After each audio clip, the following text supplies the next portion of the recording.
From the George McCoy at Warren Allen Sports Desk, a Sports Center update on 1080 The Fan.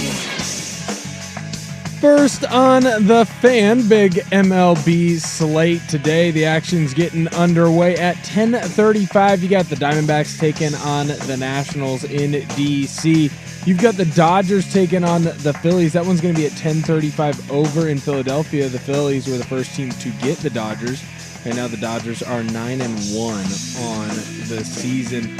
Later on, you got a doubleheader in Boston. They're making up games from April 5th. Cardinals taking on the Red Sox. That starts at 10:35. The later one will be at 4 o'clock. That'll be your big ESPN Sunday Night Baseball game. Mariners, they're going to look to get one win against San Francisco, drop the first two games of that road trip. Right now, San Fran is favored on the money line at -120. That game is going to get underway at 1:05. Your Seattle Mariners are 3-6 to start the season.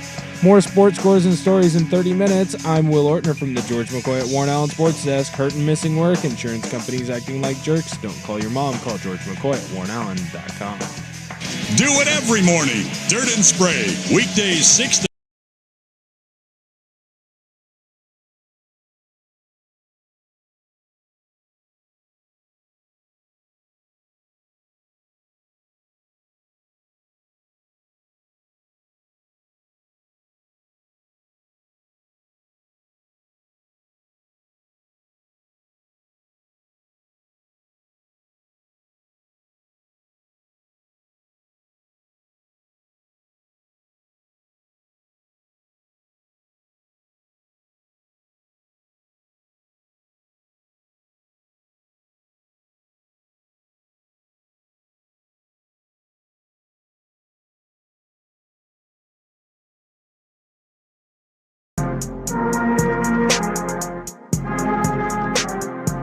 Good morning. Welcome into Sports Sunday right here on 1080 The Fan, the Odyssey app, 99.5 HD2, YouTube, and Twitch for the kids. I am Joe Fisher III. Across the foam marble table is Rashad Taylor. Feeling good, feeling great. How are you? Yeah, just slurping that water this morning. Hey man, listen, I'm trying to stay hydrated. And that's not Don't shame me about the way that I drink water. Or anything else. You were just going to town on that. I was water. thirsty. What, man? Like sometimes when you're thirsty, you can't help the guzzles. You can't help it. It's just one of them things, man. I'm not ashamed. I'm not ashamed at all. Yeah. You're a mess over there. Hey man, I'm trying to stay hydrated and healthy. So behind the glass, the one and only Will Ortner, wearing some type of pro fishing gear. I don't think this is fishing gear. It looks like one of those kind of things, like the ones that the dudes wear on the boats. Like the ruck. I've never understood that. Why do they do that? I think it's got like UV protection and. Wasn't the whole point of being, out and fishing to get some sun? Oh, yeah, like a tank top. You would think, right? I got sunburned this weekend. A bro tank. I got a little. I don't know. I got a lot. Most of my friends that go fishing that are like real, like fishermen, like they're nice. They're typically out there when it's raining, when it's cold, hella early in the morning. So It kind of makes sense that they would be wearing something that's going to keep them warm-ish, while they can be out there in the water. Yeah, it's I think what he looks like he's wearing is one of those really like not Under Armour, but loose like fitting sweatshirts that weighs like half an ounce, but it's got that UV protection. Yeah. Will's trying to protect his skin. Knowing Will, it's a sauna suit under there. So, yeah, he's going to go for a run afterwards and sweat a bunch. I'm going to the gym afterwards. Yeah, guaranteed. This is my gym shirt. I'm not going to the house. I got everything on now. I'm going right from here to the gym. That's that outfit. That is 100% the plan. I got my workout in yesterday. I walked 18 holes. And not only did I walk 18 holes, I carried my bag. I used to think that just walking 18 holes was I'm strong, dude. Looking at guys like John Daly, who there's a picture of here in the studio, like nothing about the guy that says, "Man, yeah, you're getting in all your steps today. You're definitely working out, walking 18." If you've never walked 18 holes, that's an S ton. Well, let me see. It's a lot depending on where you are. Let me pull up the step counter, huh? Hot step counter talk on the Fan this morning. And what is it? I mean, yesterday morning I didn't do anything. Like I didn't take a walk or go to the park or anything like that, or play soccer with my son. It was just chill or Saturday morning. Okay. And then last night we did go out to eat in downtown, so we did a little bit of walking, Okay. but it wasn't like too far. We put our names in somewhere, walked down to get a drink, came back, but it wasn't like a huge long walk. Yesterday, 15,368 steps. Damn. Which I know to some people that's honestly kind of weak. I know there's some people that put that in just about every day at their That's line a of good work. amount. That's a nice good amount of steps, man. Oh, the dogs are barking today. That's for sure. They are howling. I was dead beat yesterday, and again, I carried my bag yesterday. I sold my push cart, the golf push cart, Right. to incentivize myself and to get a new one because my old one was kind of ratty and breaking down and stuff. And so, yesterday I got all swole and I got like Will out there carrying my Yeah. clubs around. I take a cart, man. I'm not carrying. My No, carrying I'm- days are done. That's high school golf. Yeah, man. I think once you get to a certain age, you've matured to the fact to where you don't really. I'm not doing certain stuff anymore. Like I'm almost to the point to where I'm gonna get a caddy when I go, just somebody to help me out. Number one, a golf pro or something that's gonna carry this around for me because I don't want to carry all this stuff anymore. I think I'm to that point to where, and mind you, I've not played anywhere as much golf as you have, Joe. However, after being out there a few times, like, this is a long walk. And these are heavy. This is a heavy set of clubs. Well, and there are only so many courses that I would walk in the Portland metro area. Like Glendoveer has a few holes. Glendoveer West on the back, not on the back Yeah. nine, and then Glendoveer Shout out to the East. Southeast. My God, there are some calf burners there, dude. Oh man. And shout out to the Newburgh, Chehalem Glen. That is a course you do not walk. Like that is you're asking for trouble if you walk that course. Wildwood's another one, but I don't know. It wasn't too bad yesterday. I mean, I was dead tired last night, but I think that was more so from the booze and the being sun kissed yesterday. Yeah. The sun beating down on me. What a beautiful day yesterday was. It was nice. I got my mean, my workout in God. early in the morning. So that's typically how I try to do it. I don't know about you, Will, but I'm an early morning workout guy. Same. I can't do it in the afternoon. I can't do it in the evening. Like Will I don't goes- have the energy to do that at that point. Will's got multiple shifts. He's there in the morning. He goes in the afternoon. That okay. happens. Yeah. That happens probably a couple times a week. I He's might mixing work it out. up in the sauna with the blue hairs. Don't Yeah, have I might some. work out twice in a day, like at home, but that's typically where I do most of mine working out right now, or that's definitely where I do all of my working out is at the house for now. But sometimes if I get bored, yeah, I'll do a quick workout, maybe something that'll take 20 minutes or something like that and just kind of be done with it. But yeah, so I'm not as much as you. I can't do it, but the goal is to look just like you. Get some J Jackson. So, a few, yeah. Go out and get the heart rate pumping. Of course. We were saying yesterday playing golf that like after a bad shot, like punish ourselves, like drop and give us 10 push-ups. And then we thought like, imagine a high school golf coach that was like that disciplined for his players, where it's like bad chip shot or bad drive, slice out of bounds. Like, you disgust me. It'd be the best team ever. Up, downs, go. Yeah. They'd be Get 'em ranked chopping. number one. You got Bear crawls up and down the ninth hole. Go. Hey, yeah, that would be. I don't know. I feel like maybe it's approaching golf that we need. You got these the rap drill parts- sergeant approach works in every single genre of sports. At least it has so far. Bill Belichick, look how successful he was as like that drill sergeant approach. You look at somebody like Nick Saban. You look at the only person that's like, man, cool, just do whatever you want and make sure it works. It's kind of like Phil Jackson, but even still, the triangle was so, you had to run his system no matter. Sure, Dennis where Rodman, he go to went. Vegas Yeah, for 2 yeah, days. man. and do Okay, whatever you bro. want. Just kind of do your thing, but not a Greg Popovich. Like, I wish you would go to Vegas for 2 days during the playoffs. Are you serious? No. Well, I'm watching the drive, chip, and putt national championship right now. That's where it's the boys and girls. They're at Augusta National, and they are driving, chipping, and believe it or not, putting. It's a little like contests. I don't know what the rules are and everything, but they do this every year at Augusta, and I would think some of these rat fart kids had some pretty disciplined parents and coaches yelling at them and telling them to be Probably better. also had a maid. Telling them you're not going to eat tonight unless you go to the range and hit 300 balls. No flog raw for you tonight if you don't go ahead and make 4 holes in 1 today. Like that's probably the discipline. for Sleeping these kids. outside, go sleep in the kennel with the dog, things like that. I would think that's happening to some of these kids. But hey, look at them now at Augusta National. I suppose, man. Good for them. It is Masters Week, by the way. Almost. It's Masters Week. Technically, they're still golfing at the Valero Texas Open, but boy, that guy is beat red. Yeah. He is almost as red as his shirt. Man, yeah. Oh my God. Go see a doctor, buddy.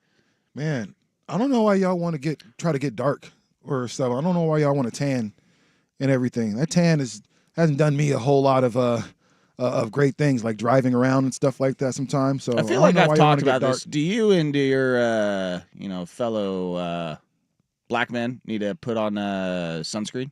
We do burn. Is that a thing? We do still burn, not the way Do you guys y'all put on burn. tanning lotion? Like the sun is a danger. Like it's crazy to y'all. The sun? Oh, like- I've heard. That's insane. But yes, we do burn, not as often. So yes, we do Tanning require- spray, tanning lotion? Did no need for tanning anything.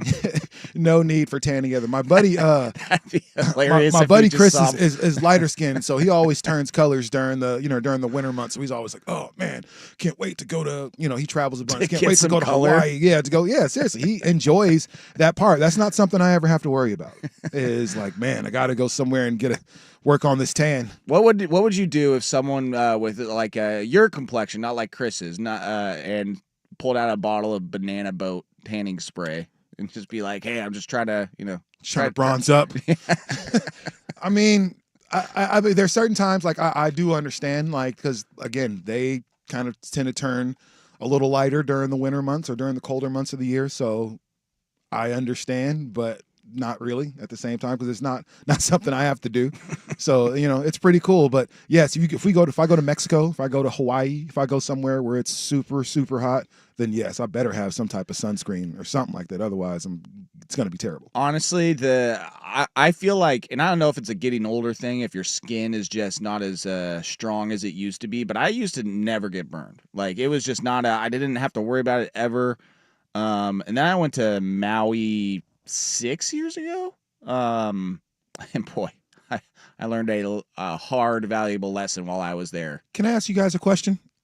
I got two, my guys, No. white fellas. I got to know. Do you guys wear lotion?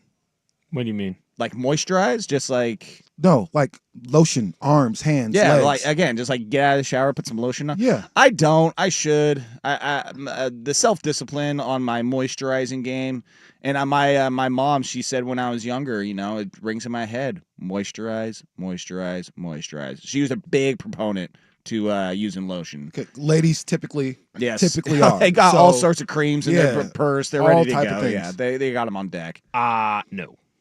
Not a Lubriderm guy. Not Listen, a man. not a No, Jergens I have type. like a face lotion thing that whenever I break out, I put it on. But as soon as the breakout's gone, that lotion's So gone. I asked this because a coworker of mine, as I'm putting on lotion on my hands at work, it's like, "What are you doing? What's that?" I was like, "It's lotion." And he was like, "What do you need it for?"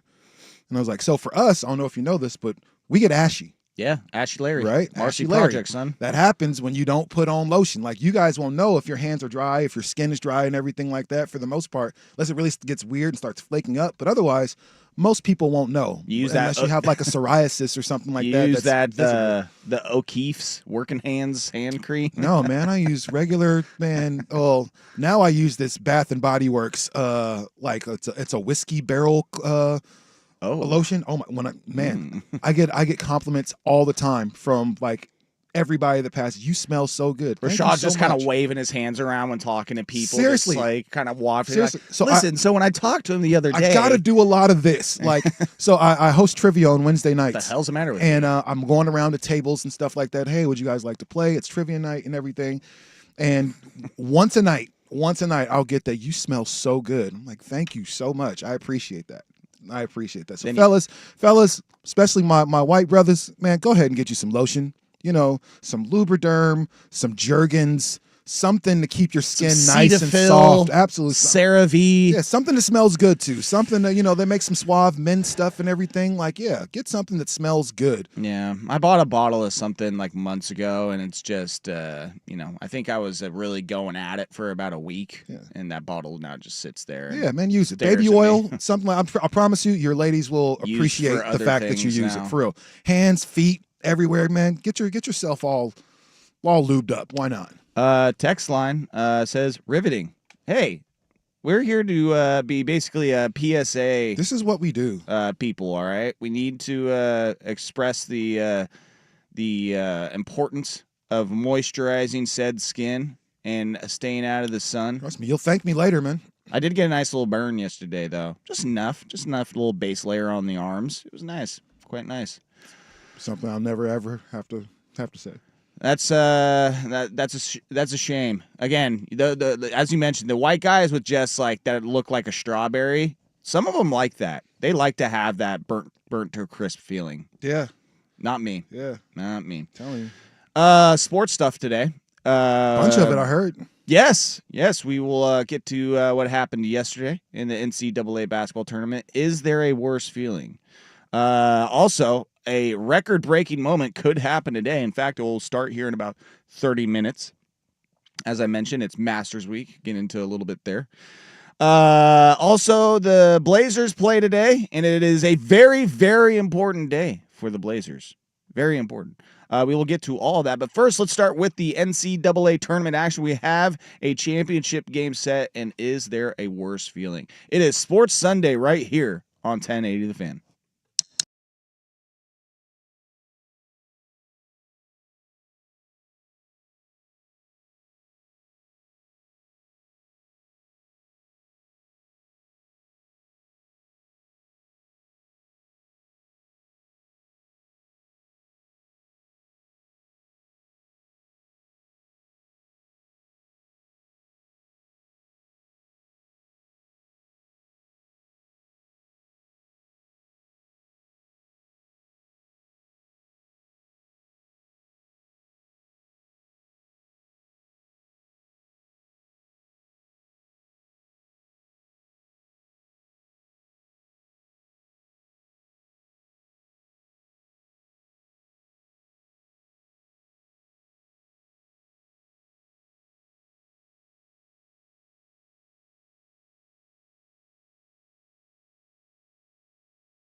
Well, I was wrong, Rashad.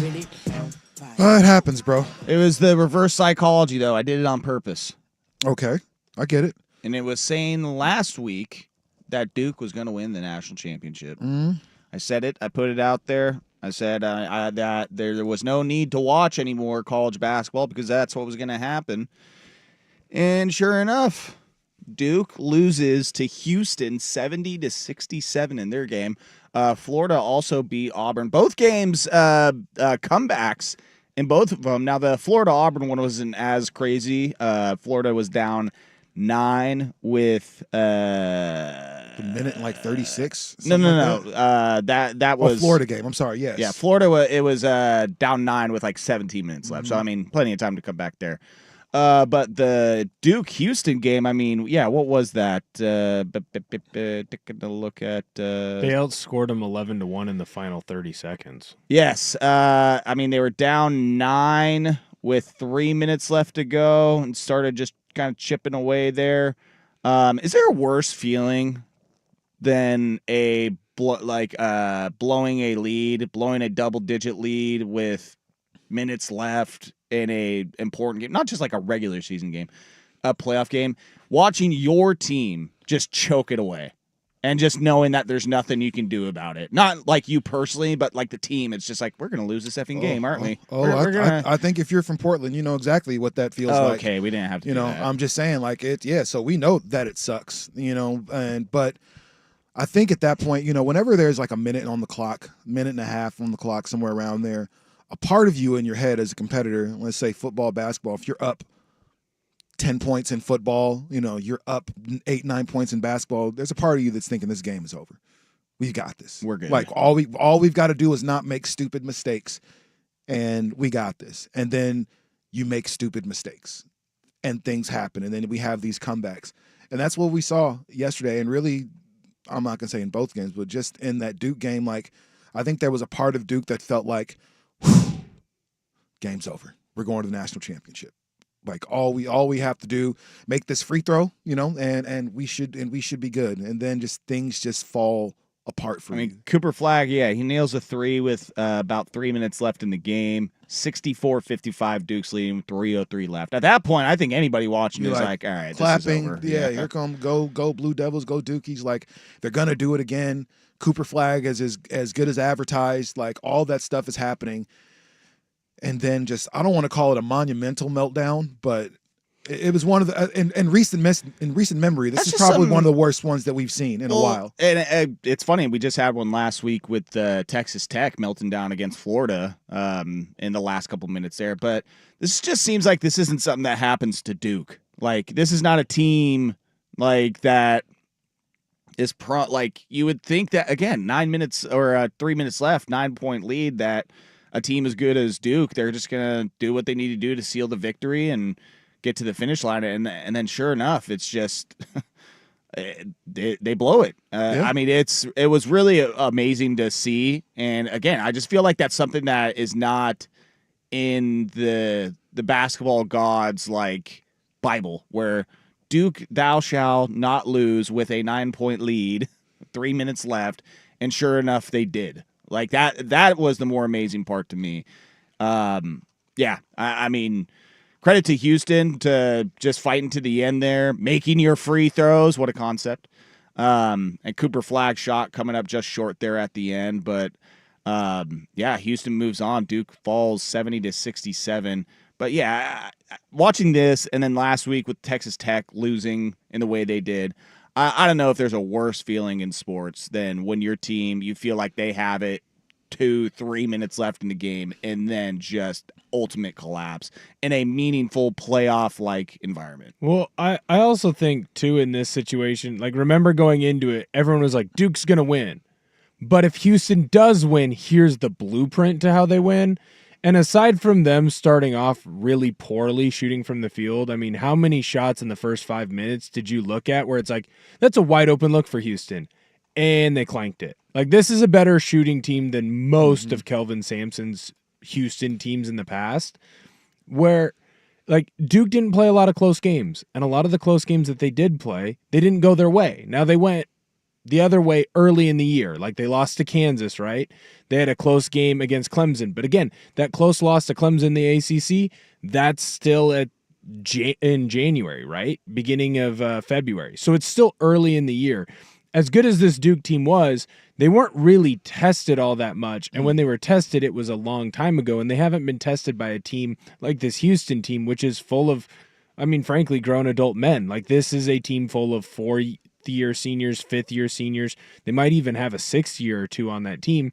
So you have a Houston team that's done this before. Remember, they played Kansas in Allen Fieldhouse. They were down by 6 with 18 seconds left in OT, and they won that basketball game. Earlier this year, yeah. So you kind of had a perfect confluence of events of a team from Duke that's really good, that gets up really big, and just kind of goes, oh, well, this is where the other team quits and gives up. A Houston team that has been down big with very little time left in a very adverse situation, and they're like, we're not going to quit. We're going to keep going.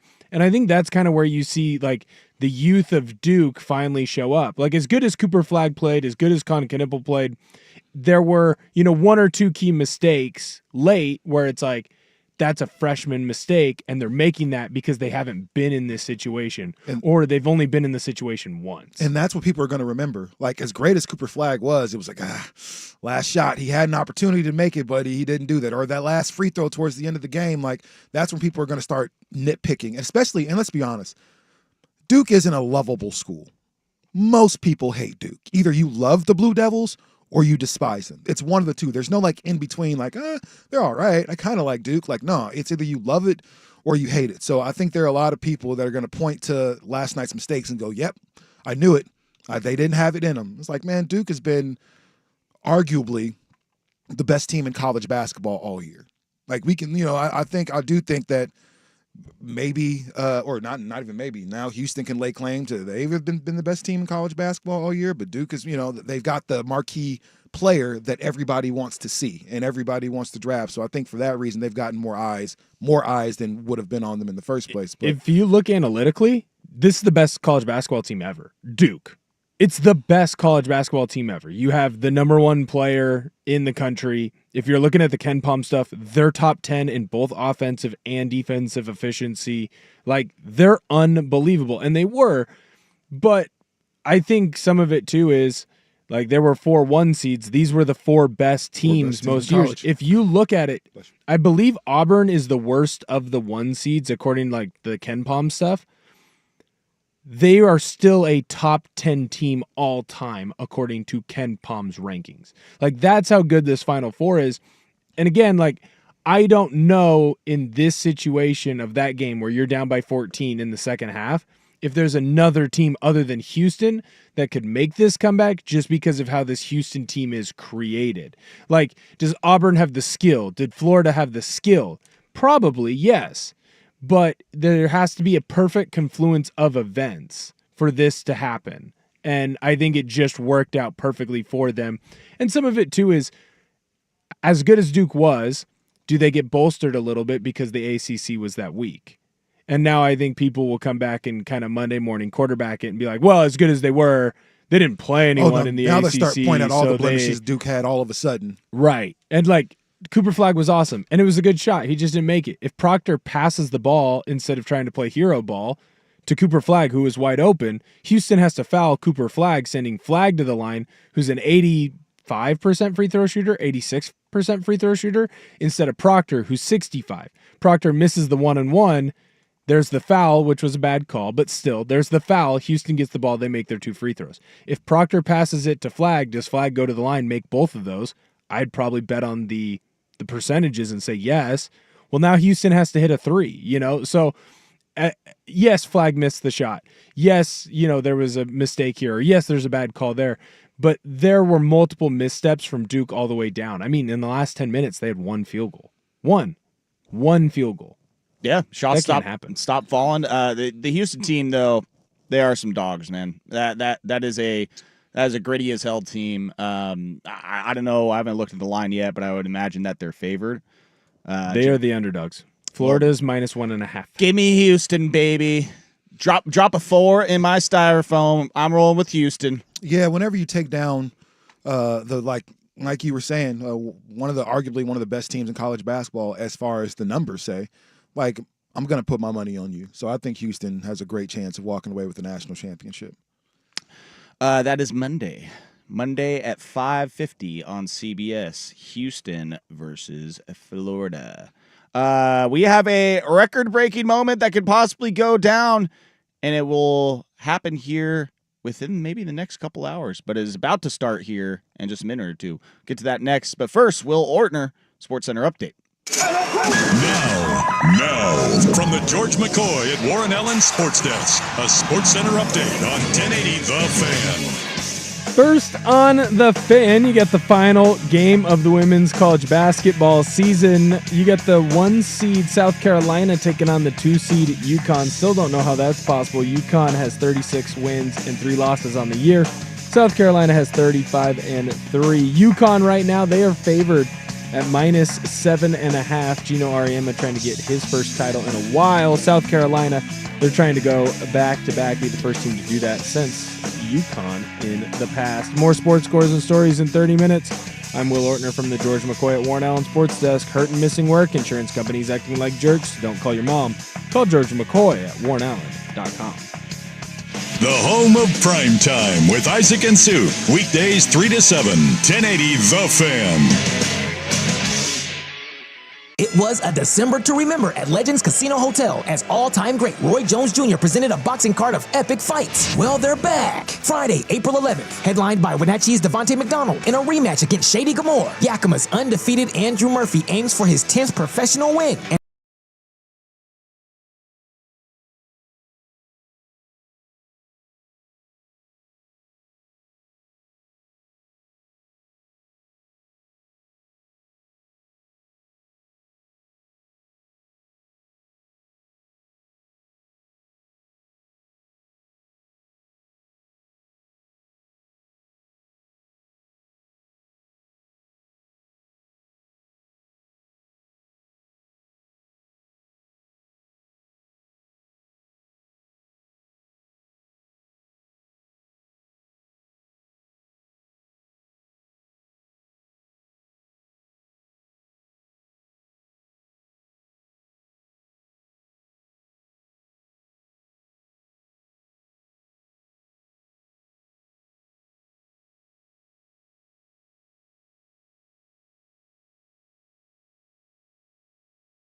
Okay. So, Sports Sunday, 1085th. That's the show. That's what you're listening to right now. What is on the TV, though, is the Washington Capitals taking on the New York Islanders. We're going to do that hockey. Why, Rashad? Because Alex Ovechkin today has the chance to be the all-time goal leader in NHL history. He is tied with Wayne Gretzky as of Friday. He got 2 goals, I want to say, to tie the record. almost in the same amount of games as well, which is wild. And he is now just 1 goal away from getting the record for most goals in an NHL career. I mean, that's now going through like records and things in all sports. The points record, that's something that will never get broken in NHL history. Like looking that up, that no one's going to touch that. But I didn't even know. I don't know when this started to come into question for Ovechkin. Like, was it a year, 2 years ago? Oh, those old school Capitals jerseys are disgusting, by the way. Yeah, Those are sick. don't like those. What, with the eagle and the Yeah. star? Dude, that is nasty. I think it's just nostalgia, but those are sick. I don't know when this started to become a possibility for Ovechkin, whether it was a couple of years ago, people started kind of doing the math and they're like, well, if he, if it averages out, then he could break it in 2025. But here we are, man. He is 1 goal away. And I don't know if this game, it looks like it's in New York, so it sucks that it's not going to happen in Washington if he does do this today. But what an unbelievable career. And what an unbelievable feat for Alex Ovechkin once he does get this final goal to set the all-time record. Pretty damn impressive. That's awesome. Like, I mean, I'm not gonna lie to you guys. Like, I don't watch a lot of hockey. When the when the Stanley Cup final comes around, then I'll definitely start. Right around playoff time is kind of almost like the NBA. Kind of when I start Time paying to do attention. that hockey. Right, almost when I start paying attention is right around that time. Alex Ovechkin is one of them ones. Like when you talk about the sport of hockey, like there might be 5 to 10 names that you come up with. They're like, yep, he's going to go down as one of those faces, and he's going to be on somebody's Mount Rushmore for whatever reason in hockey. So to get that close to Wayne Gretzky's record, which again is one of those records that I think a lot of people never thought would be broken, almost like Kareem's record. To break Kareem's record, you had to play 20 years as a starter and average at least, 16 points throughout those years. Like, most people aren't going to be able to do that. And so, like, I'm looking at this record that Ovechkin's going to pass, and I'm looking at LeBron's record. I'm like, I don't think it'll be another 30, 40 years before we see somebody do that again. Yeah, I'm looking at a list of unbreakable records in sports history. And some of these, I'm very much like, I don't think all 10 of these on this list. I mean, Ricky Henderson's stolen base record, Cal Ripken consecutive games played. Number 1 on the list is all the Wilt Chamberlain stuff. And obviously the biggest one, the most infamous record in sports history, I would say, is the most points in a single NBA game, the 100 points they scored. And then Rashad said something in the commercial break, which I don't know if I've heard anybody say before. And he said that he thinks that the 100-point game didn't even happen. I don't know. Oh, yeah, that's a big theory on the internet. I don't know, right man. now. Yeah. What are we talking about? I don't know, man. Well, Because there's no video footage? No, there's very few articles about it. There are very few There's a whole box score. There's a okay. That's cool. There's a whole box score with other players. I'm looking at a box score, right now. I don't know. It's York seems Larice far-fetched. dropped 9 points. Guy Rogers had 11. And then Wilt Chamberlain went 36 of 63 from the field with 400 points. What's not believable about that?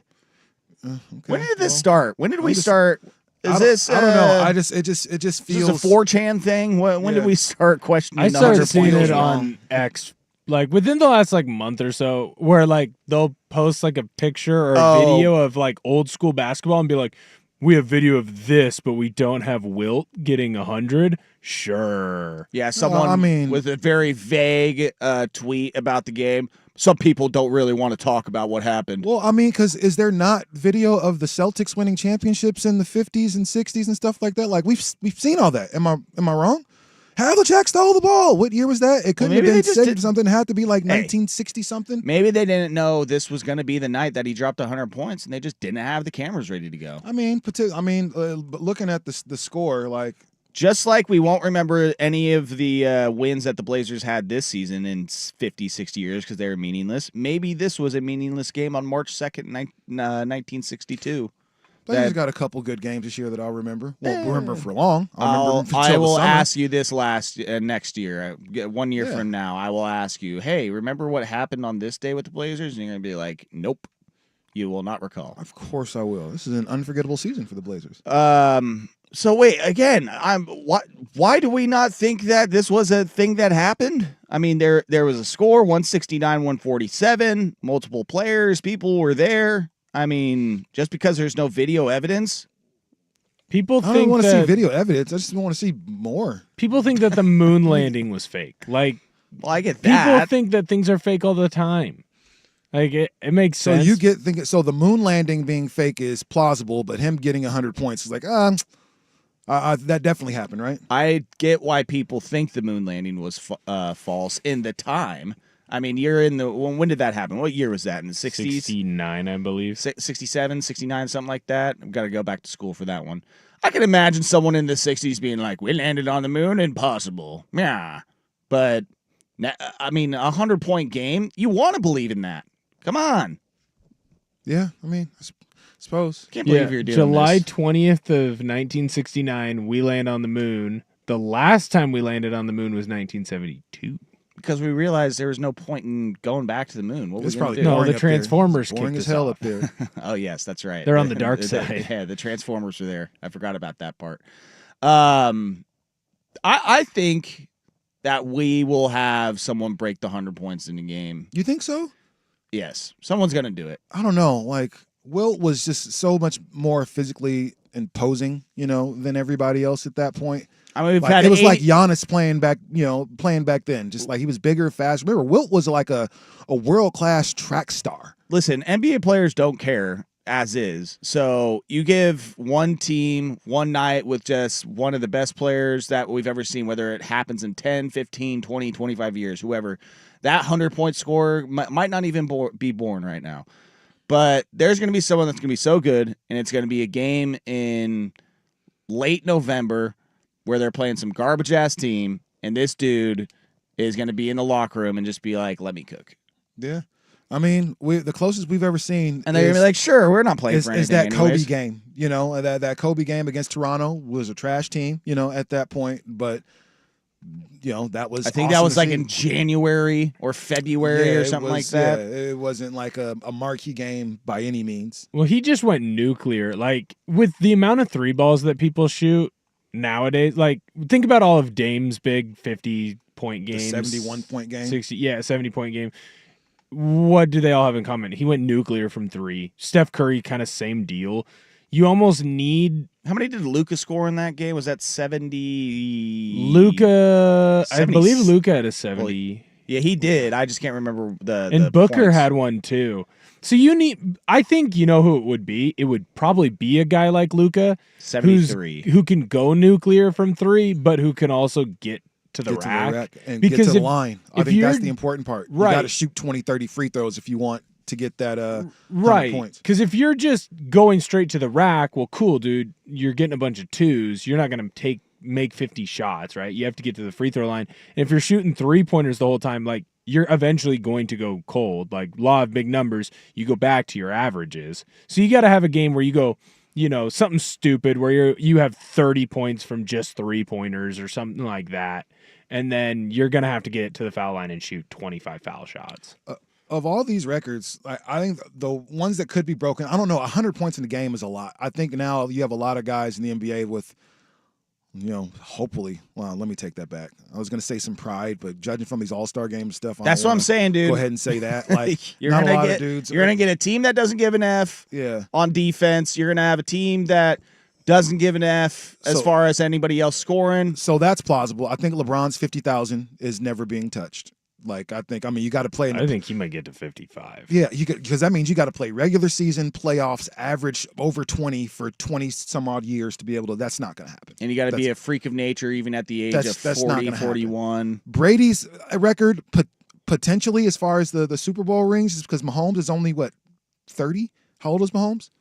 29, 30. Yeah, something like that. so he could still win another 3 or 4 in the next 5-6 years or something like that. So plausible, So I think there's a couple that could be broken, but Yeah, I think the one that might not be is that LeBron 50,000 The overall. the all-time record that'll never be broken, and it'll never get the love that it deserves, is Gretzky's point record. Oh, dude, for it sure. is. I was That's it. That's talking the to one him that- in the commercial It- break you'll about never it. you'll never ever touch it Yeah. because for those who don't know, hockey points, that's your goals and your assists. Ovi's going to break his goals record, which is very impressive. Here's the thing. 4 points. If you took away every single goal that Gretzky scored and just counted his assists, he would still be have the- the yeah. points record. He is the only hockey player with more than 2,000 points, and he has 2,857. It's unbelievable. He had multiple seasons where he scored 50 goals in less than 40 games. Another one on this list I want to bring up. was a difference. Only reason I watched hockey as a kid. Unbelievable. I mean, there Him and Adam Banks from the Mighty Ducks are the two reasons I watched hockey. There are some on this list as well where I think are untouchable. Emmitt Smith, career rushing yards, the way that the running back position is gone, that's not going to happen. Jerry Rice, 22,895 receiving yards. Not going to happen. Not You going to have happen. to have longevity with the same quarterback, or at least multiple great quarterbacks for that to happen. Not going to happen. Nolan Ryan, 5,714 career strikeouts. Again, the way that starting pitchers are used nowadays, the way their arms are just absolute crab meat after however many years. Tommy John after 3 weeks now in Cy majors. Young's win record too. Yeah, that's not going to happen. Michael Phelps, all of his medals that he won, as mentioned, the Cal Ripken game streak. Ricky Henderson, career stolen bases. That dude, when you look at the amount of bases he was snagging, like on a year-by-year basis, that one to me as a baseball fan is like ridiculous. That dude, Ricky Henderson was dope. Anybody that refers to himself in the third person is my guy. Really, yeah, no, Ricky, or you're a complete douche. Ricky Henderson is the one dude besides The Rock. He's the one dude besides You're The either Rock. really cool or a real douche. And There's Ricky no Henderson- in between there. Ricky Henderson was cool as hell, man. So, like I said, The Rock and Ricky Henderson, how many people that refer to themselves in the third person? I mean, he had 300 stolen base seasons. We're still waiting for one person to do that once again, and he did it 3 times. Only Willie Mays Hayes from Major League stole that many bases. Other than that, yeah. Someone on the text line brought up Cal Ripken's games played record. We brought that up at the beginning of this segment. And then someone was saying the other day, oh no, it was one of my friends yesterday was perpetuating the lie and conspiracy that they tried to keep the streak alive by having light issues and stadium issues at one of the games that Cal Ripken was like showing up late to. And so they were like, make some lights. Say the lights aren't working. Or Yeah, something we're like not. that. We're We not need to screwing delay up this a record. little bit. Yeah, we're not screwing up this record. Kyle's going to be here. I want to get to 2 things that are happening this week. Actually, one of them that is going down today, and then one of them going down this week in the sports world. We'll get to that next here. Sports Sunday, 10 a.m. The Fan. Danny Marang here.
All right.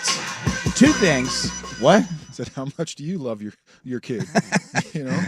Yeah. I was talking with Rashad about the show Black Mirror in the commercial. Will, have you dabbled into Black Mirror before? Not a whole lot. I know the gist. Well, if you've never seen Black Mirror, the first episode, listen, if you can't get past the first episode, then maybe the show just isn't your cup of tea. But Rashad just, I think I just blew his mind with that one, with the plot of the first episode. Yeah. Got to be honest. I thought it was a prank show or something. It's a great show. Trust me, Rashad, okay? Okay. Listen. Take your word Well, for and it. they're all one-offs, aren't they? Yeah, it's all a different story each episode, but the first episode of this show is very much like, wait, what?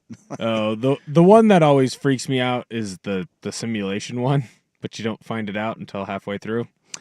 Yeah. There's like a couple episodes that are kind of like that, but Well, yeah. yes. Yep. Instead of watching Black Mirror today, you can watch the Women's National Championship. I'm here for it. UConn, South Carolina, which honestly, That's like That's the box office. matchup. It's box office. I mean, South Carolina is basically like the UConn. UConn of this generation. yeah. And sure enough, UConn is back in it, is back in the national championship. How many is Gina won now? Like six, 7? 5 or 6. Trying to think. But I mean, More than 5 at this point. But this is like the marquee matchup of college basketball as far as programs go. Dawn Staley, what she's done with South Carolina over the last decade, I feel like she's been there now, making that a perennial winner, national championship multiple times. And then again, UConn women's basketball. It's sort of like what I was saying with Duke and men's basketball last week. Like when you think women's college basketball, you think UConn. Like it is hand in hand. Paige Buckets, her last game in college, going up against Juggernaut of South Carolina.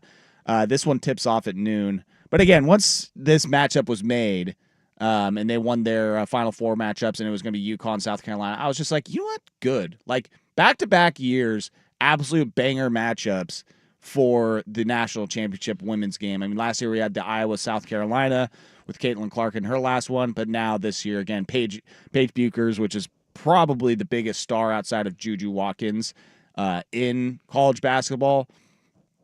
And then South Carolina, couldn't ask for a better matchup in the women's championship game.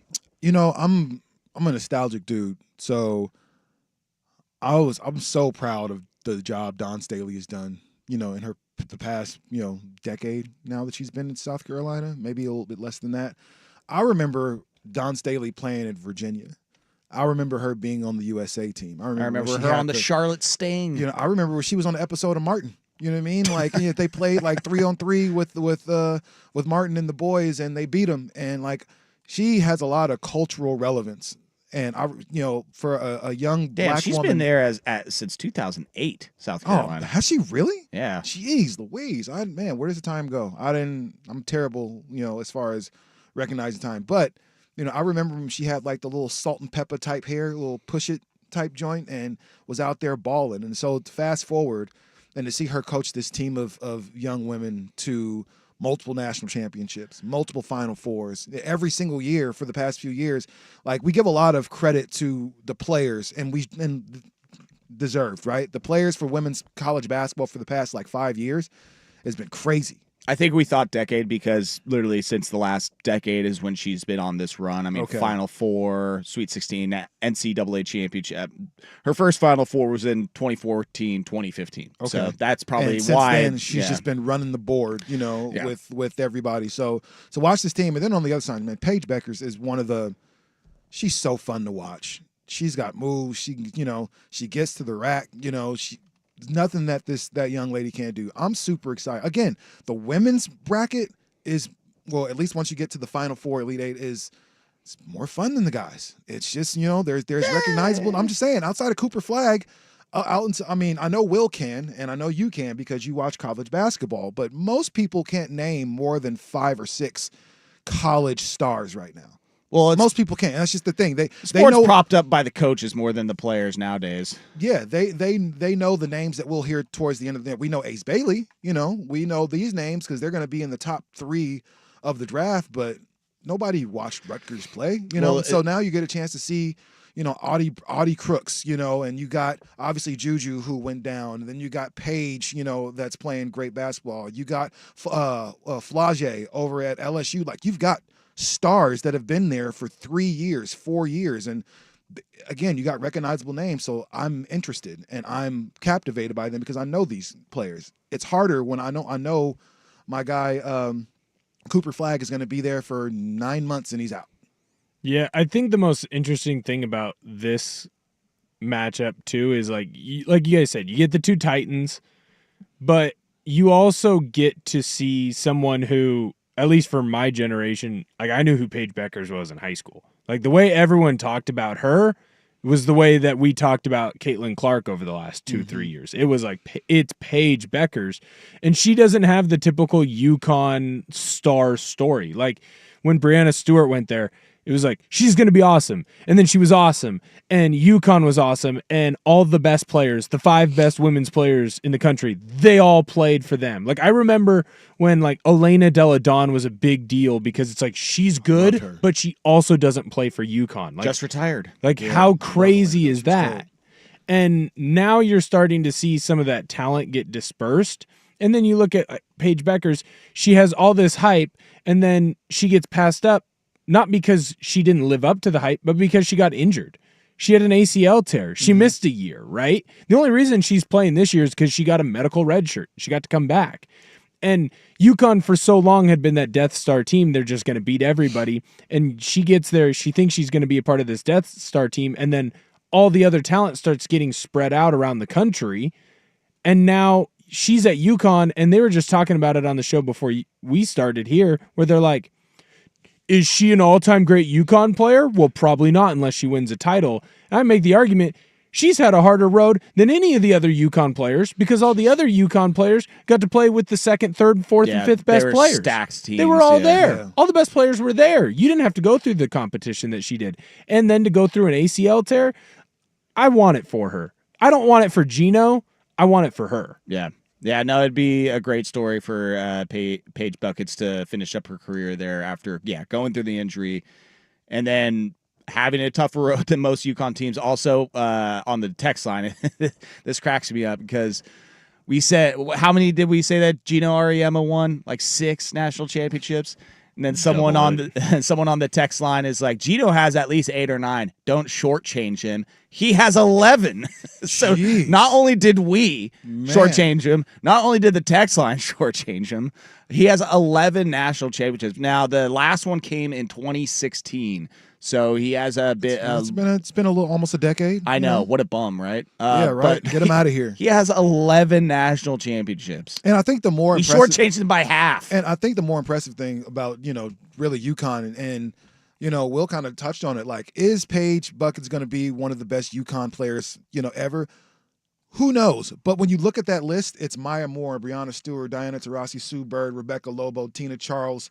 You know what I mean? Swin Cash. Like, it's a murderer's row of great women's basketball players that went on to the WNBA and really kind of helped develop that identity there. So Paige is right there with those ladies though. She's in that conversation.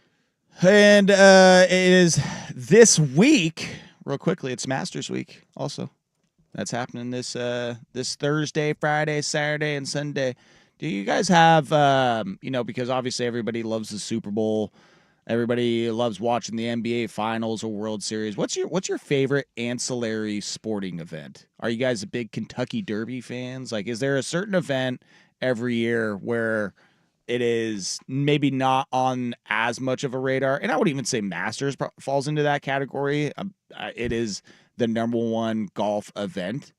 But again, I don't know if there's something that gets your goat as far as a one-off sporting event that is not a part of the big 3 or big 4 of sports. Kentucky Derby, as I get older, I'm starting to become more of a fan. There's more social aspect to the Kentucky Derby. So, Some mint juleps. Yeah, probably that, but not really. Yeah. Not really. You can stew on that. We got to take a break. We got hour number 2 coming up. Big day for the Blazers. What it means for the rest of their season and their future. Also have a couple other NBA notes I want to get into. Talk about some of the playoff teams and one player in particular. Boy, he could be the next one that could be traded and miss out on a Supermax contract because of not so much his play, but just because of what's between the ears. We will get to that hour number 2 here, Sports Sunday, 1080 The Fan.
Now, from the George McCoy at Warren Allen Sports Desk, a Sports Center update on 1080 The Fan. First on The Fan, you got one game left in the men's college basketball season. You've got a 1 seed in Florida. They're taking on the 1 seed in Houston, opposite sides of the bracket. Both teams are even right now on the season, 35 wins, 4 losses apiece. Right now, Florida is favored by 1.5. The total for that game is set at 140.5. Right now, if you bet the money line on the Houston Cougars, that one's going to be even. That game's going to take place on Monday at the normal time of 5:50. Really weird time slot there. If you're checking into the hockey right now, we're in the first period, 6.5 minutes left to go. Caps are trailing the Islanders 2-0. Ovechkin obviously has not gotten his record-breaking goal. He's been on the ice for 3 or 4 shifts right now. He's looking to get that final shot. Has 1 shot on goal. Total time on the ice, 2:43. More sports scores and stories in 30 minutes. I'm Will Ortner from the George McCoy at Warren Allen Sports Desk. Hurt and missing work, insurance companies acting like jerks. Don't call your mom. Call George McCoy at warrenallen.com. More, please. Golf in the Northwest with Jason Swigard is back. Saturdays at 8 a.m. before the Sinner and the Saint on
Hour number 2, Sports Sunday, right here on 1080 The Fan. I am Joe Fisher the third. Rashad Taylor, as always. Will Ortner sitting in with us today. If you missed hour number 1, you can get it wherever you get your podcasts, or you can rewatch hour number 1 on the YouTube stream as well. You can do that even while we're live, and then you can skip through the commercials and get caught up. We have on the TV the Islanders Capitals game. We're waiting for Ovechkin to get that final goal scored to set the all-time record for goals scored in an NHL career. Is 2-0 Islanders. So still waiting to see if Ovechkin will do that. NHL season's coming to a wrap, as is the NBA season is also wrapping up. Today is it's a big day. It's a big day, Rashad, for the Portland Trailblazers. They have the chance for a couple things to happen. They have the chance to finally be eliminated from playoff contention, but they need to do something very important, and that is lose to the San Antonio Spurs today. And also, with them losing, that definitely helps their chances of maybe perhaps leapfrogging the Spurs, or should I say the Spurs leapfrogging them in the standings, so that way their draft lottery odds get a little bit better, which I know, God forbid, Rashad, why would you want that? Why not get a late season win against the Spurs and boost that morale a little bit more, huh? Well, some of these dudes are playing for contracts still. Well, let's be real. Like, no, seriously, you got a bunch of dudes on these teams that are still trying to prove that they belong on a roster, that they should get some money to play on said roster. I think they'll be fine. I mean, I still think there's some guys that feel like they have something to prove. Denny Avia these past few weeks has been playing like his life depends on it. Like he's really, really been hooping, but like I said, it doesn't really matter at this point. You know, I'm kind of at the point, Joe, to where it's, well, not kind of at the point. I am at the point. Like, it's okay. Like, let's let it go. Let's get ready for next season. Like, how much of a slap in the face would it be, though, if tomorrow Cooper Flagg goes, yeah, I'm coming back for second season. That loss doesn't sit well with me. I'm coming back. I mean, seriously, he's making millions I'd be of down dollars. for it as long as the Blazers don't get the number 1 overall pick in the lottery. Now, that would be the most Blazers thing ever. Yeah. Like to have the season you just had, and you actually play better than you were expected. I mean, 34 wins compared to your projected 21-22, and you have the 8th best lottery odds. You get the number 1 overall pick. The lottery goes your way, and Cooper Flagg says, "No, I'm going to go back to Duke." Yeah, I think I need another. Yeah, I think we need another shot at this thing. Like, that would be the most Blazers thing ever. Yeah, but I mean, and considering everything for Cooper Flagg, like, it would shock me if he stayed in college, but if he were to, like, man, I really like it here and I want to do this one more time and try to win, okay, I could see that happen. It won't, just because now these college guys can get paid, so there's that. But at this point, if you're the Blazers, just pack it in.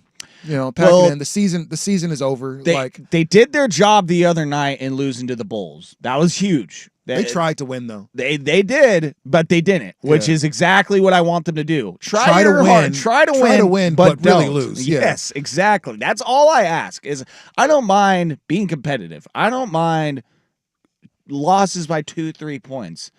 What I do mind is putting yourself in a worse position draft-wise to where you cannot get high-end talent at the top of the draft, which we've seen time and time again. That is where the stars are at. Right. And so with them losing to Chicago, they have now dropped to 34-44. They have the 9th worst record in the NBA. The Spurs have the 8th worst record in the NBA, and that is who the Blazers are playing tonight. The Spurs are 32-45, so they've played 77 games. Blazers have played 78. I don't know the whole tiebreaker stuff, and if they finish with the same record, who gets the 8th spot. I don't know. Haven't looked into it yet.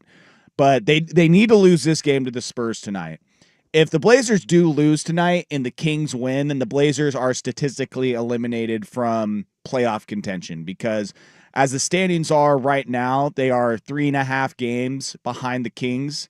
And I think there might even be a chance, even if the Blazers win and the Kings win tonight. So even if they both win, then they're still eliminated because the math is not mathing for them. But the Blazers need to lose specifically against the Spurs tonight. The rest of their schedule goes as following. They got the Spurs tonight, Then they'll go to Utah on Wednesday, which very well could be a win for them. But then they'll finish against Golden State and Los Angeles Lakers, who are both fighting for playoff seeding and potential matchups of who they're going to play in the playoffs. So, I mean, Blazers have the potential. Again, if they lose tonight and then at least drop Golden State and Los Angeles, they have the potential to fall into that 8th spot, which drastically helps your odds for the top 4. It's not a huge jump as far as getting the number 1 overall pick, but ending up in that top 4, that's where you want to be, at least to get one of these coveted talents, like even outside of Cooper Flag, BJ Edgecombe, Ace Bailey, Dylan Harper, one of those 4. Yeah, I mean, I do think the draft is where you're going to get better. However, I don't always believe it's at the top of the draft. Like, that would be great. But even if we look, seriously, like if we start looking through like the last few drafts, like the best players, some of the best players are coming at 14, 15, 16.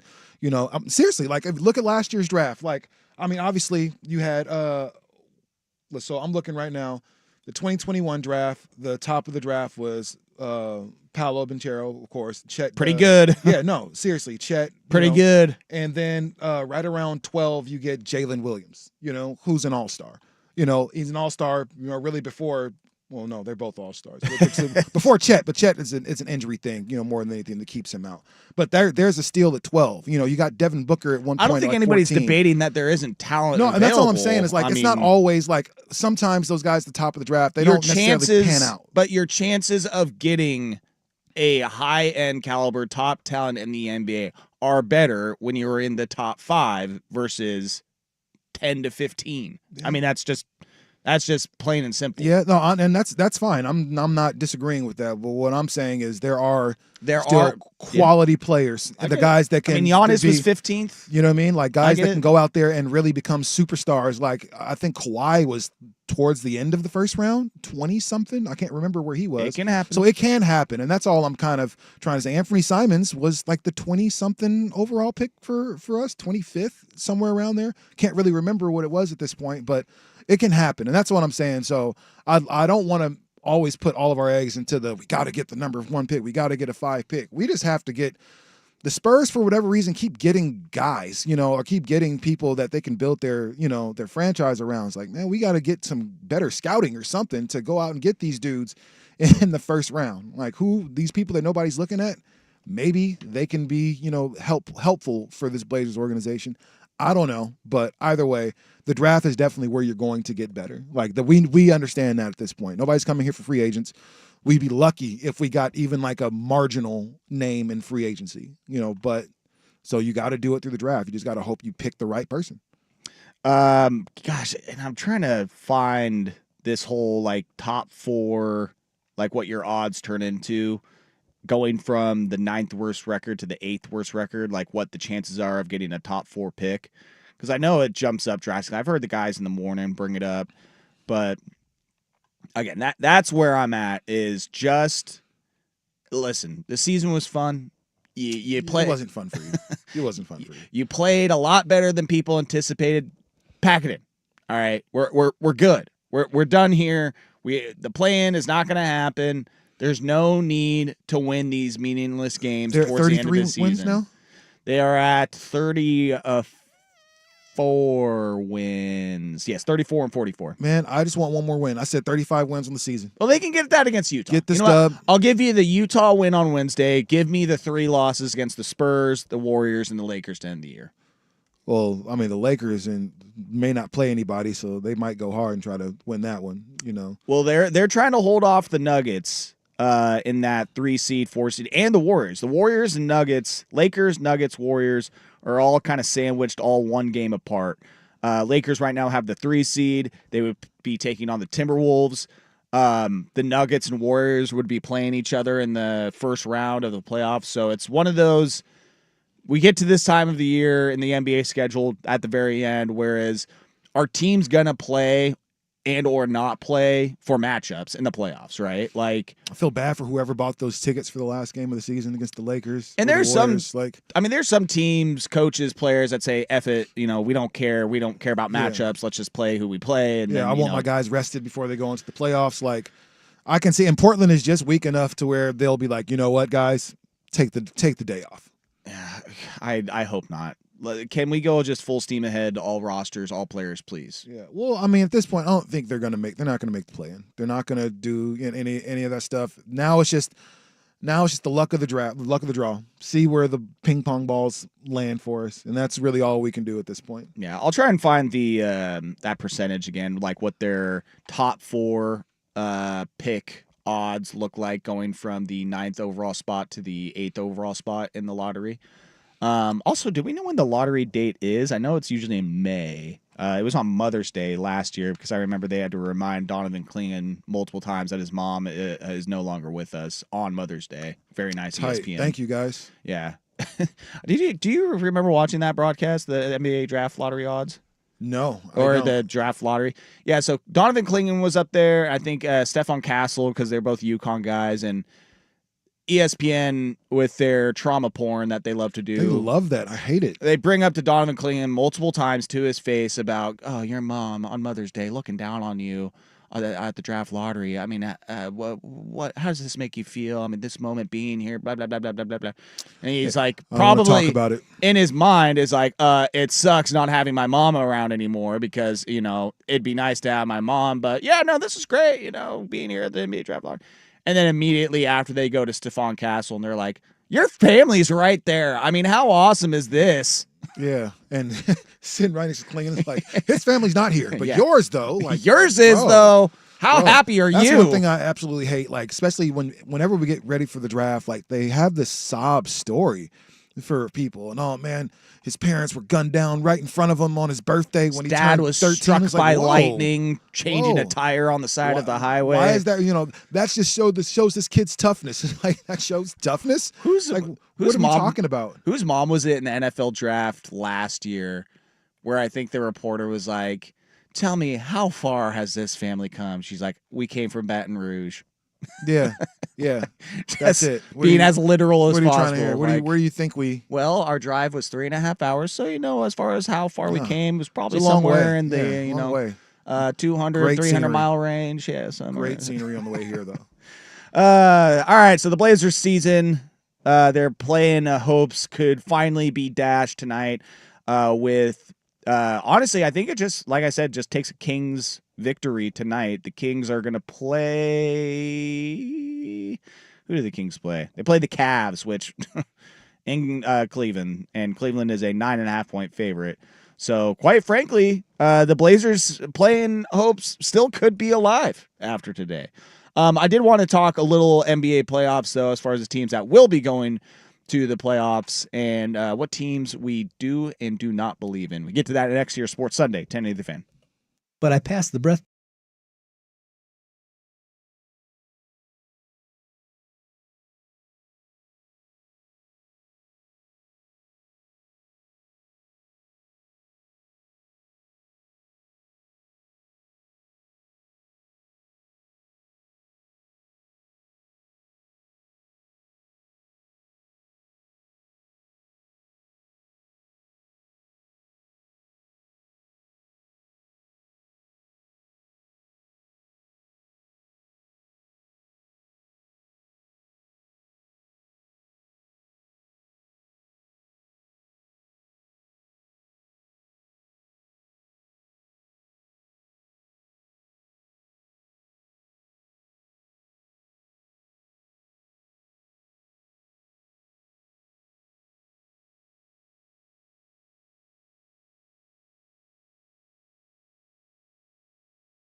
Ovechkin watch still has not scored the goal yet. They're down now, right? Or they're still Yeah, it was down? 2-0. Yeah. If you were listening to me and Will, you would have known that, or even just looked up at the TV, Rashad. Simple Well, acts. I mean, the TV's behind me. You have to turn. Simple acts that the show camera that you catches care. the block. It's not good for blocking. Like if you'd have put it on that TV for me, thanks a lot. I'll take. I have to turn this way and watch the game, so I just haven't been paying attention. NBA playoffs will be starting. Yeah. When is that going to start? Will the regular season be wrapped up by next week? It ends next Sunday, so it would start, I would assume, either Monday or Tuesday. Correct. Tuesday is what it looks like is the first play-in games, which I don't want this segment to turn into the play-in segment, but I really don't like the play-in. I think it's stupid. I think it's a waste of time. I think it's not needed. This segment was going to talk about who do we believe is actually going to win the NBA championship? Who can we put our faith in? And I will tell you 8 teams that we do not have to put our faith in. That is the Orlando Magic, the Atlanta Hawks, the Chicago Bulls, the Miami Heat. That is the Sacramento Kings, the Dallas Mavericks, the Memphis Grizzlies, and the LA Clippers. Those 8 teams are all going to probably be in the play-in, or possibly the Minnesota Timberwolves, or possibly the Golden State Warriors. But I'll tell you the teams that are in the play-in tournament right now, at this moment in time, none of those teams are going to win the NBA championship. It's not going to happen. Don't do that right now. All right. No. How about this? No. Let's just look at the 9, No. 10 seeds, okay? Because, in years past, obviously the 8 seeds, they made it to the playoffs. The 9, 10 seeds are the Chicago Bulls at 35-42 and the Miami Heat at 35-43. No. The Dallas Mavericks at 38-41, the Sacramento Kings at 37-40. Those 4 teams are definitely not going to make and win the NBA Finals. So therefore, let's not even give them a chance. But the almighty dollar always wins out, and so that's why we even have a play-in tournament to begin with. So Yeah, I mean, we don't need it. We really don't. If any of those teams were to make some noise in the playoffs of those bottom 8 teams you just read off, maybe Dallas, maybe the Grizzlies. No. I think the Grizzlies will be probably the one team I would put in that conversation because hold on. A month and a half ago, the Grizzlies were a 2 seed, right? And then the wheels kind of fell off. They fired their coach and everything over the last few weeks. They can't beat a team above 500. Ja came out and said that he wasn't happy with his role. But make no mistake about it, if that team gets rolling, you have Desmond Bane, who is one of the underrated wing players, in the league and a great defender. You've got, obviously, Ja Morant, who can do a lot of things for you. You've got a big man down there that's still young and he's still learning in Zach Edey. So there's a lot of things happening if you're Memphis that, man, it can take you into the playoffs if you get hot at the right time, which they haven't been hot. But if they can go into the playoffs and knock off 2 or 3 games, then Memphis, nobody wants to play them. Like, Desmond Bane not only can lock you down, but then he can come back and give you 23, 24 points on the other end. So that's a problem. Right now, coaching is probably the biggest thing for them as far as what that leadership looks like as they get deep as they into the just playoffs. fired their coach. So that's going to be the biggest they have issue an for me. interim. But of all those teams you named, I would say Memphis. And then I said Dallas is because Anthony Davis is a matchup nightmare. If he's healthy on the floor, like we've seen him have huge numbers playing with the Mavericks. If he's healthy on the floor, then they can make noise, not Anthony win. Davis with Kyrie. Okay. Well, Yeah, Anthony you're Davis right. with Luka. That's right. You're not wrong. Yeah. You're not wrong. But we've seen a lone Anthony Davis, who was nowhere near as good as he is now, beat up on a playoff team that he was, that was ranked higher than him. We've seen it personally here as a Trailblazer. Why you got to do that? I'm just saying. That's twice today. That's twice in the show that you've had to throw the Blazers under the bus. Listen, I'm just saying, and unfortunately, it just How dare hey man, we know what these things feel like, and we know what it feels like to have Anthony Davis dominate us for 4 games. Where was Anthony Davis drafted? Where was he in the draft? He was first. Number 1 overall. He was special, though. I think We we knew he was should gonna be do first. that. I think the Blazers should probably get these kind of number 1 overall talents. I mean, it'd be nice. That'd be a good It'd idea. be nice. I know this is bold because you're relying on Kawhi Leonard to stay healthy. Clips, man. Always a bold proclamation. Super bold. When the Clips have Kawhi, they've been really good this year. He has been quietly. See what I did? I didn't say the Clips. I don't think pretty they're damn 7 good this seed. year. Like they are, but they're not like a regular 7 seed. When fully healthy, they are not a 7 seed. Absolutely. However, they're never fully healthy. But if they could get a run for 2 months where everyone, because Norman Powell's made of glass now apparently, Kawhi's always been made of glass. You never know when James Harden's going to decide to get fat. So when those guys stay skinny and healthy, I wouldn't be shocked if they upset one of the teams.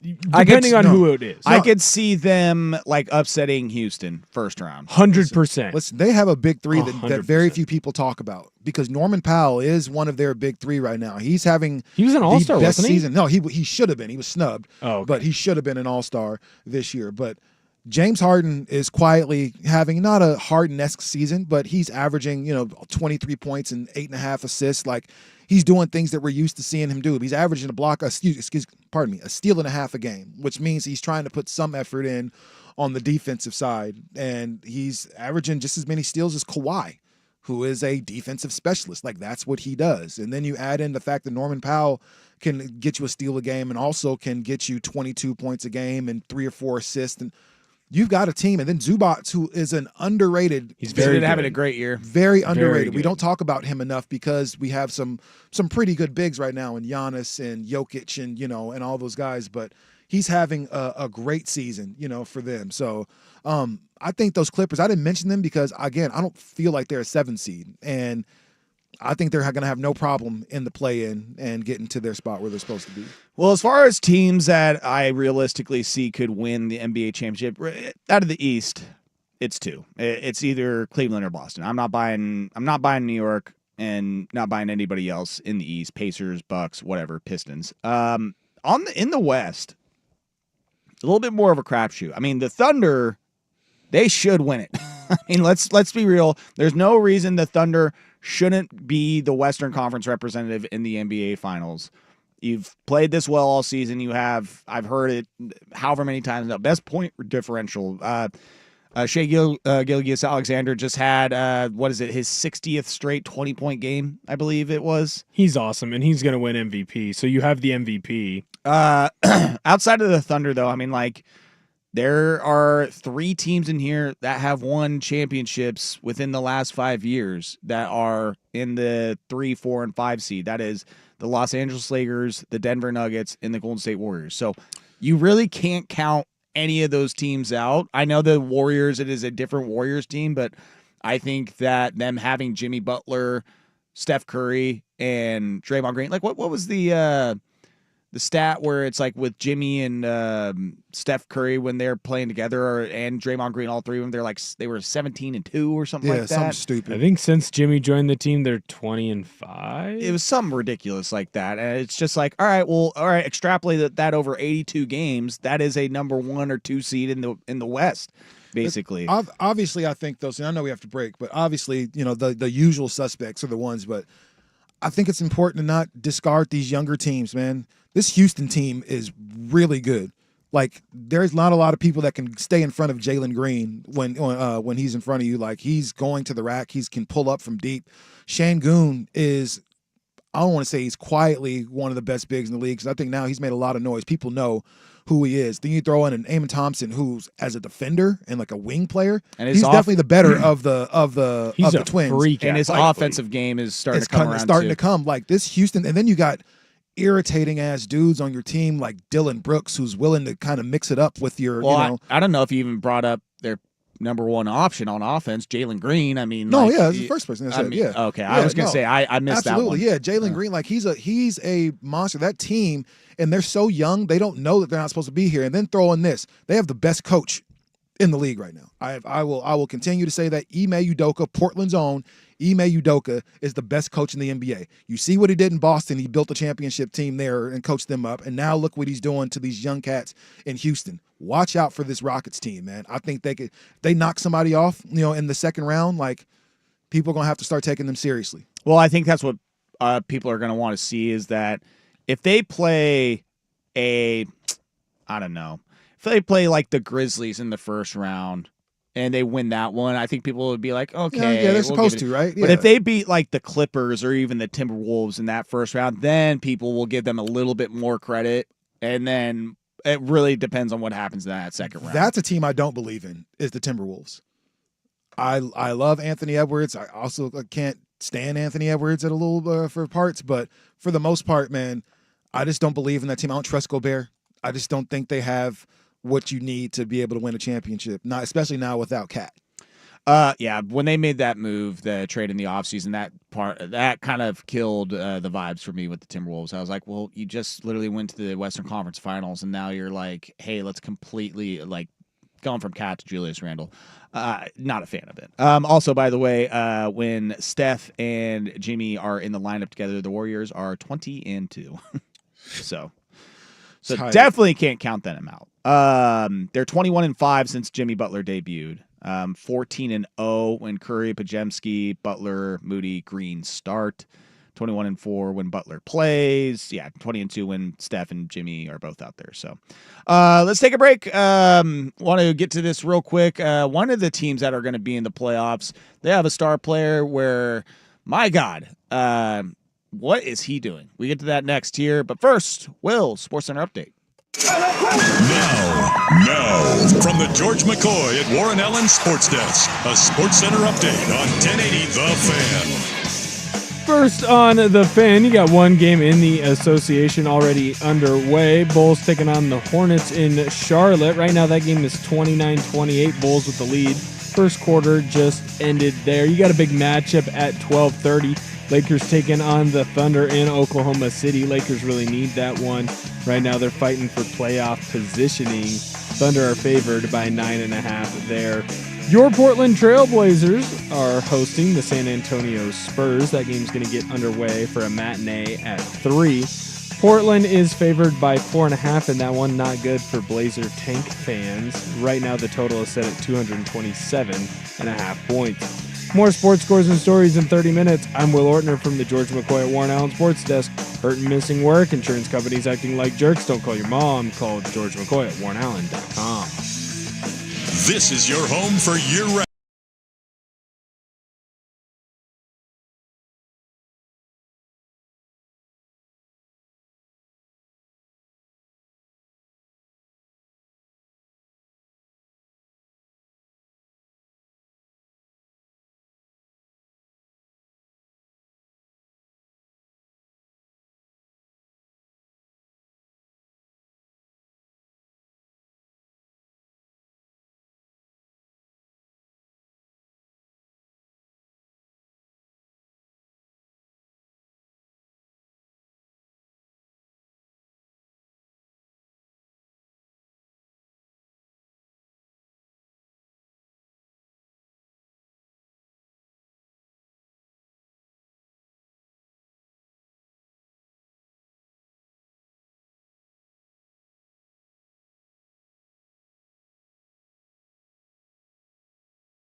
This season, we saw a player that was due for a Supermax contract get traded.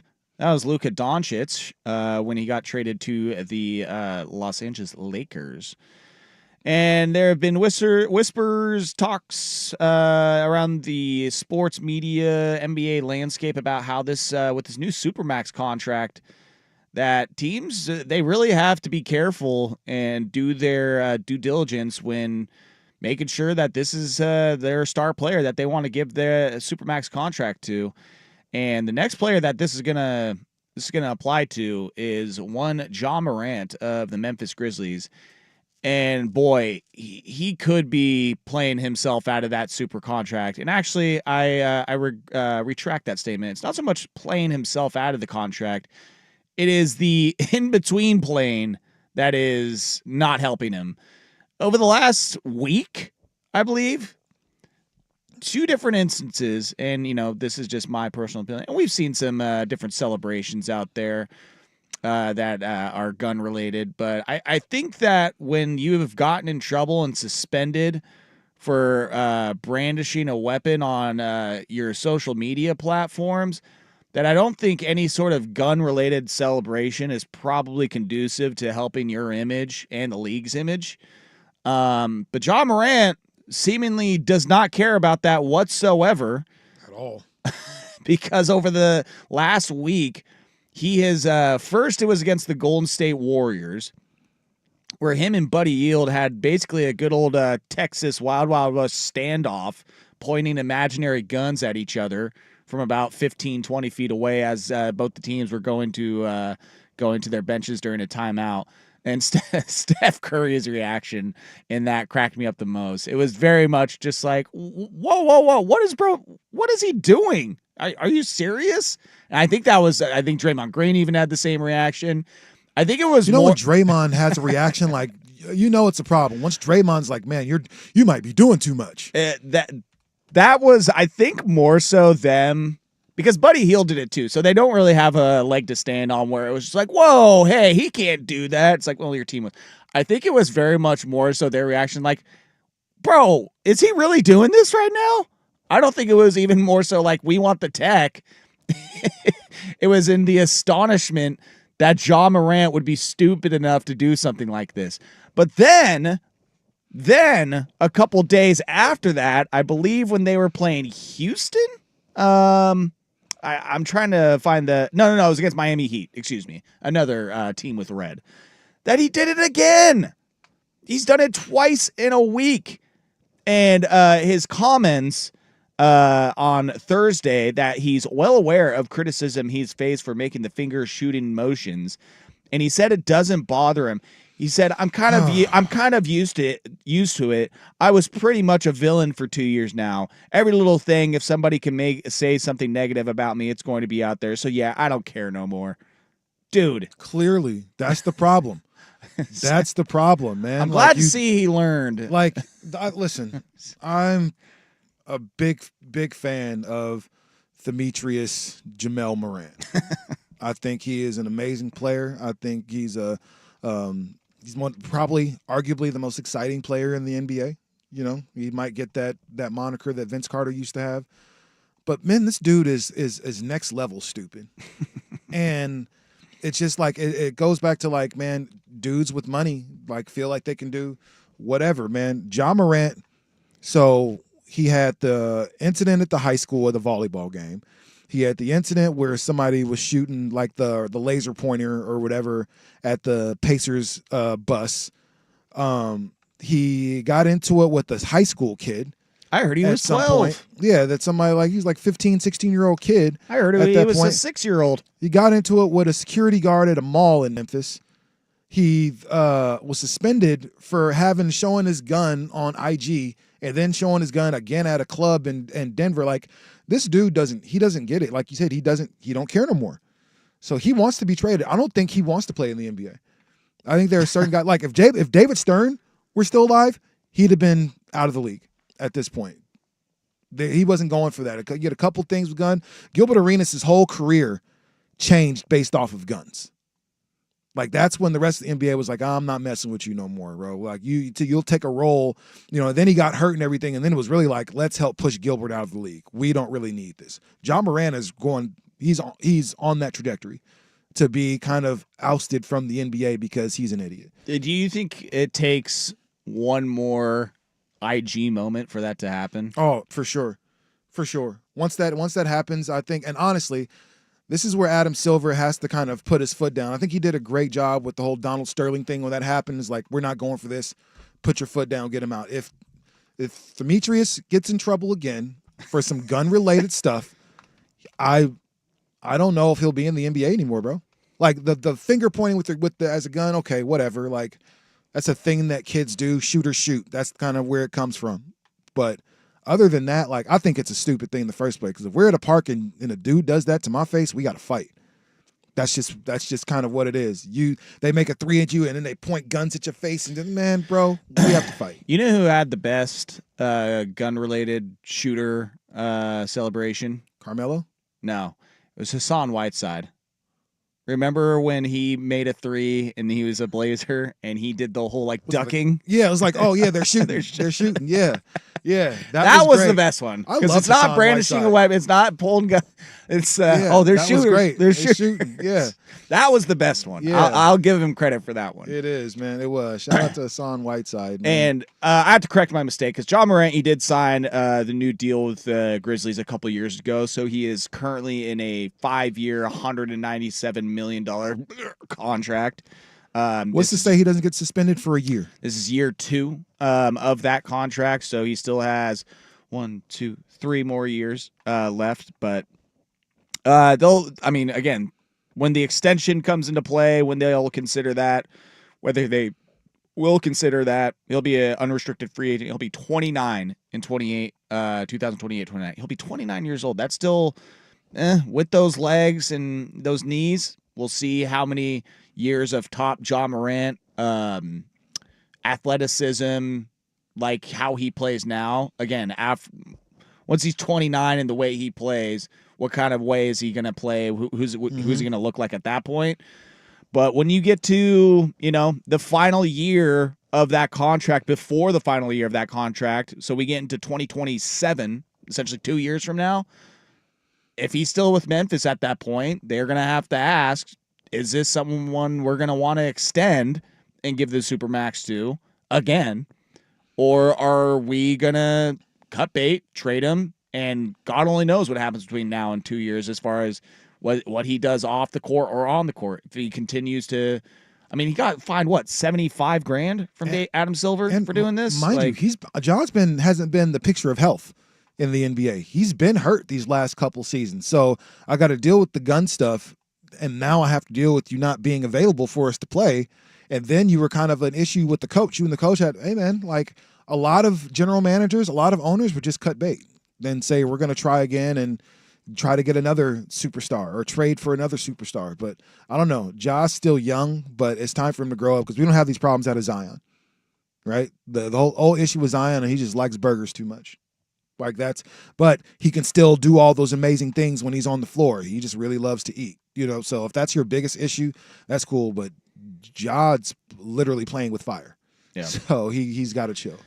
Yeah. So we'll see what happens, man. It's the fact that he's done it twice in a week, and basically he doesn't see the problem with it. That's the biggest problem there, is that nobody is in his ear. Coaches, teammates, his circle is telling him hey, you probably shouldn't be doing this. To him, it is victim complex of, yeah, I know what people have to say, but people always have to find a reason to hate and criticize, and so I just don't care anymore. It's like, dude, that's not it. What are we talking about? To quote what Russell Westbrook to Jeff Key, that's the problem. You don't care, and you need to care more. So, yeah. All right, let's wrap things up here on Sports Sunday next. 1080 The Fan.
He's done it! Literally right as I say on 1080 The Fan and go to break, Alexander Ovechkin with an absolute screamer of a shot gets 895 and now is the all-time goal-scoring record holder in the NHL. It has happened. Wow, man.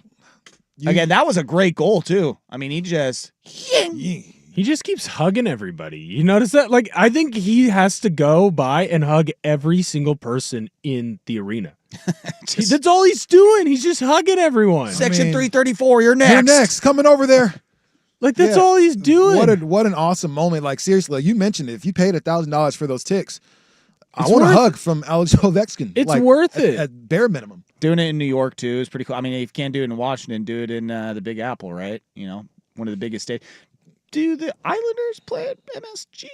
Question mark? No, they play on the island. Actually, they might be in Barclays Center now.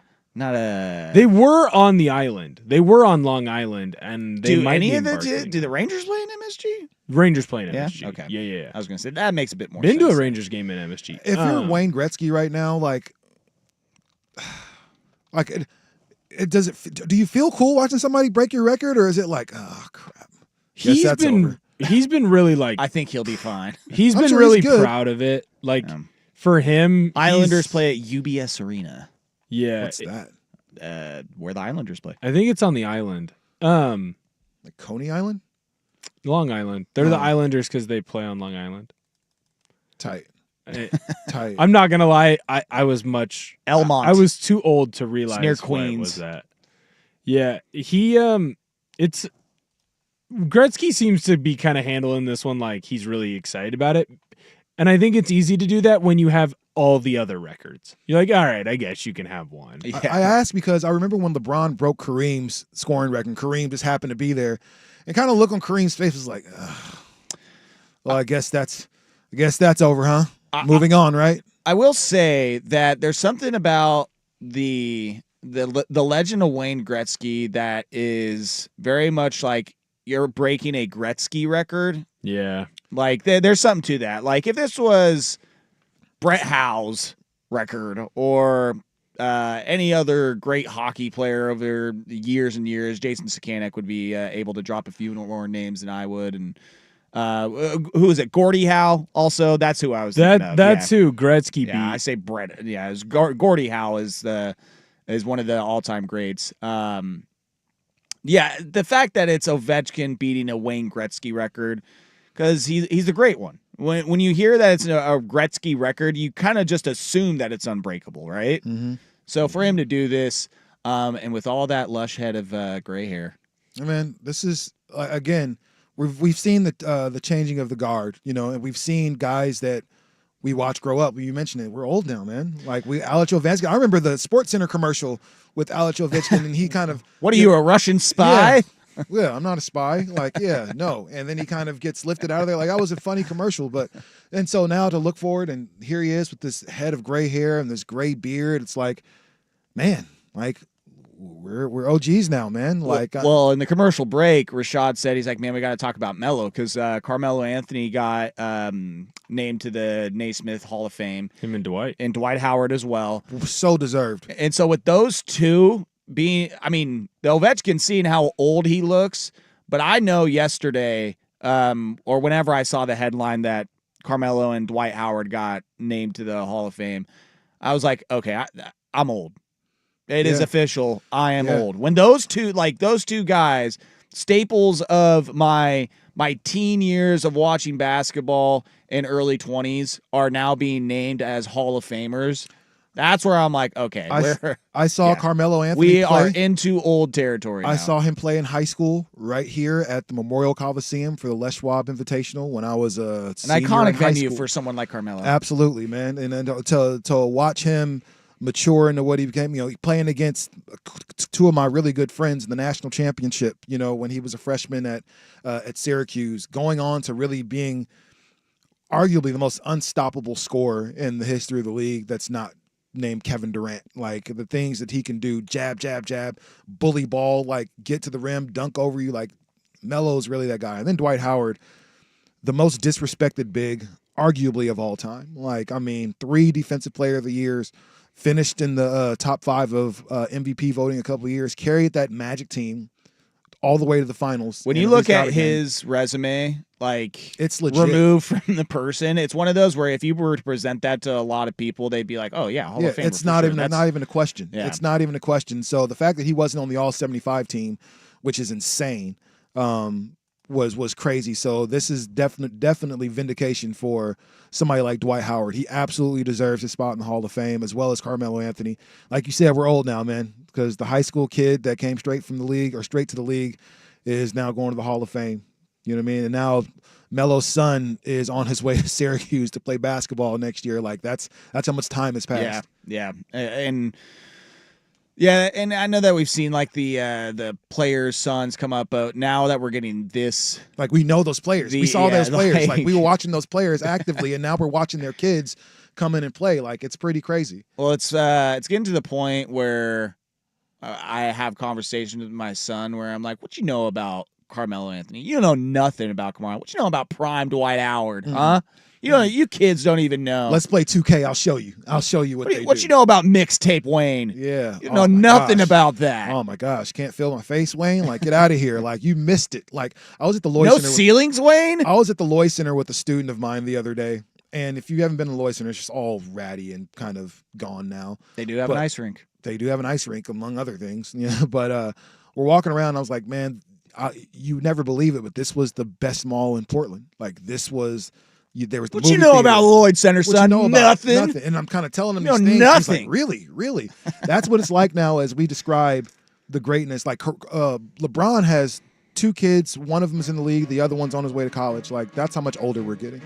Like, you know, I think his daughter is going to 8th grade or something like that. Like, we're getting old, bro. And now to remind myself about how old I am, I'm going to go to my nephew's birthday party. It's at one of those like trampoline places. Are you going to do the trampoline? Not the trampoline, but I think they have one of those like basketball Dunk courts. On some kids? Oh, yeah. So, one, I'm going to remind them how much younger they are than me and dominate them all day long. But also, I'm sure there will be a pulled hamstring, twisted ankle. Oh, you're going to be sore. Yeah, something will happen that will remind me. Yeah. Well, congratulations to Alexander Ovechkin. I know you'll be listening later, so I wanted to make sure I gave you that shout out. Props. Rashad, thank you as always. My man.